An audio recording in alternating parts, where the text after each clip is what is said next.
1 p.m. Pakistan Standard Time. Assalamu alaikum.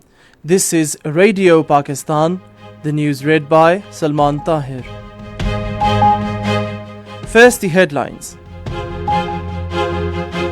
Prime Minister has expressed determination to establish a high-performing educational system to thrive in a rapidly changing world. 8 Khawarij terrorists have been killed during exchange of fire with security forces in Swat and North Waziristan. Interior Minister says nobody will be allowed to sabotage SCO summit to be held in Islamabad this month.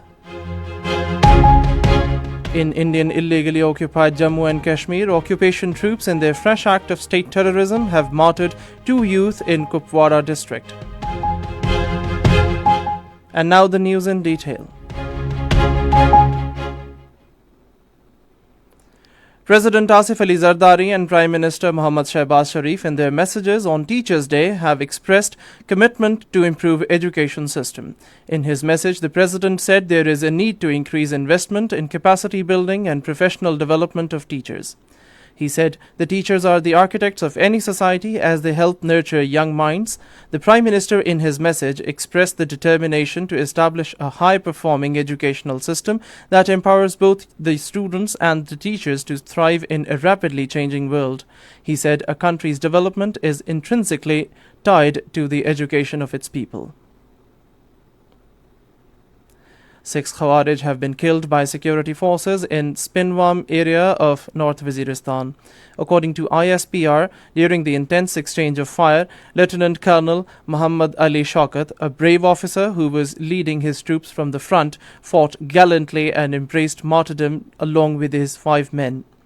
Sanitization operation is being conducted to eliminate any other Khariji in the area.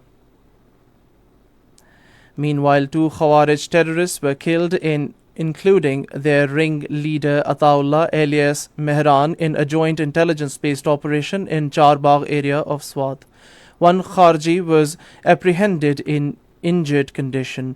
Mehran remained actively involved in numerous terrorist activities in the area, including the improvised explosive device blast on a police vehicle escorting the convoy of foreign dignitaries in Swat last month.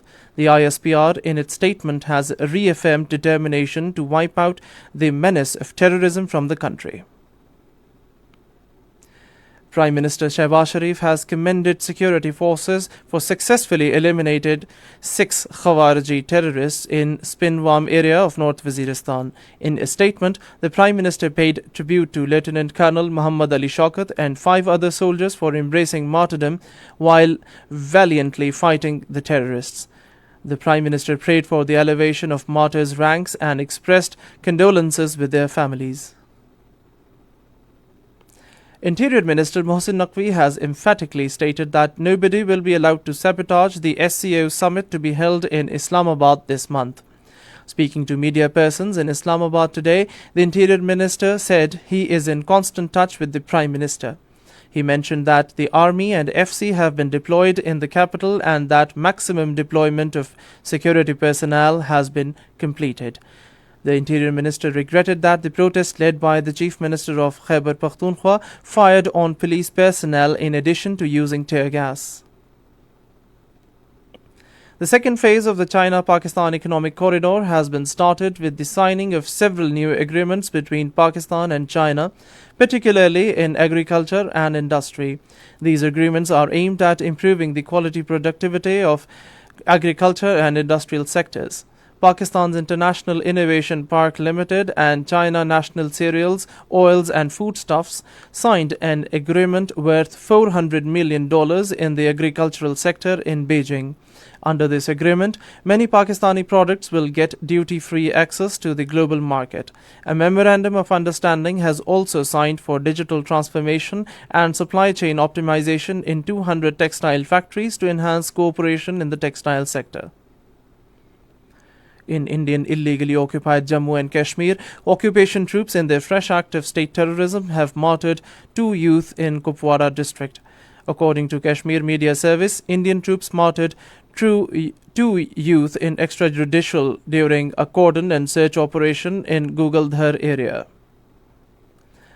Israel is continuing the airstrikes in Lebanon, particularly on capital Beirut.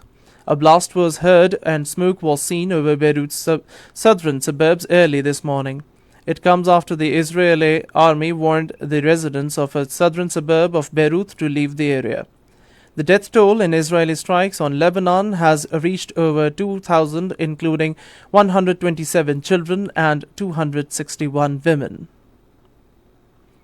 In ICC Women's T20 World Cup, Pakistan women will play their second group match against India women at Sharjah tomorrow. The match will start at 3 p.m. Pakistan Standard Time. And that is the end of the news. For more news and analyses, log on to our website radio.gov.pk and also watch live video streaming of our bulletins on the link facebook.com/Radio Pakistan News Official.